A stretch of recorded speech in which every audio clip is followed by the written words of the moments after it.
Hi there, this is Toya from Healthcare Collaboration, your favorite nurse consultant, here to talk to you about how to get licensed and or certified for your healthcare business. I'm going to focus on the state of Colorado, but all states are pretty similar. If you have any specific questions, please don't hesitate to reach out. I am always here to help. So to start off, whether you are working towards a licensure or a certification process with the state, you will start out with what's called a letter of intent where you're going to request licensure and or certification. If you are creating a business where you will be providing care inside a facility, you will need to send a life safety compliance certificate to the Department of Public Health.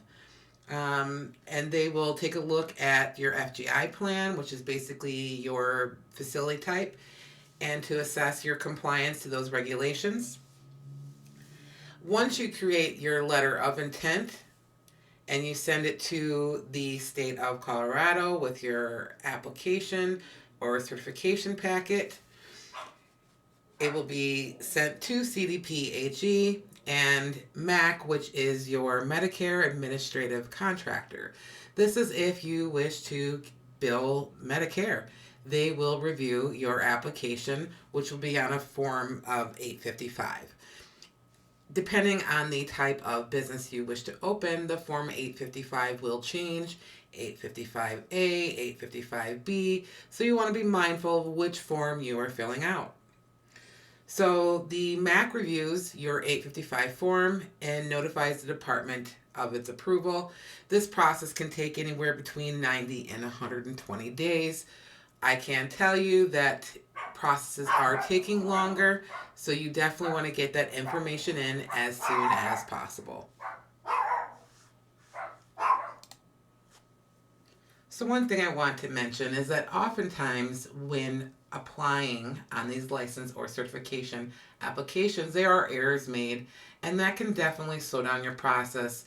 So it's important that you are aware of what needs to be filled out on your forms, or you have a consultant support you on completing these applications. You do not want them to be rejected and sent back to you.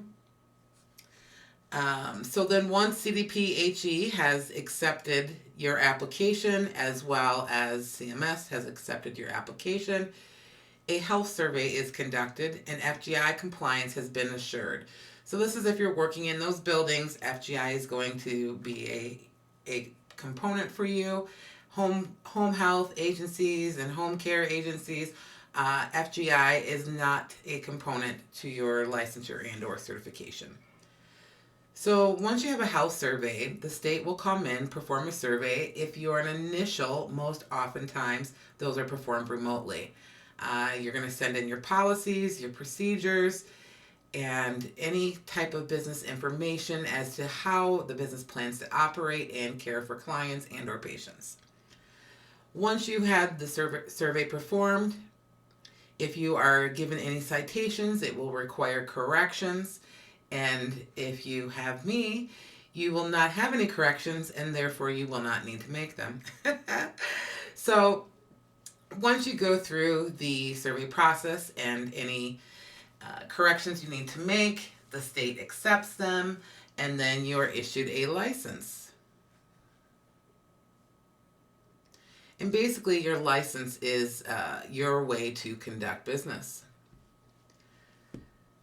So for certifications, certification surveys are also performed while the licensure survey is performed. They are done congruently.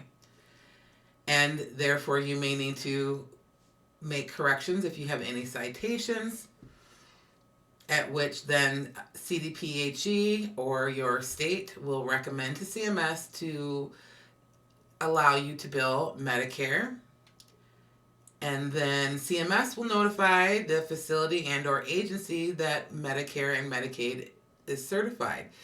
And it's your basic eligibility for Medicaid and Medicare reimbursement. So let me make sure I've covered all aspects of this document. And again, if you have any questions, please don't hesitate to reach out.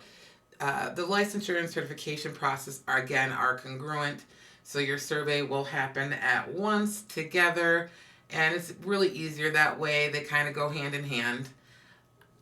But if you have any questions, reach out to Toya at Healthcare Collaboration. I'm here to help. Thank you so much and have a beautiful day.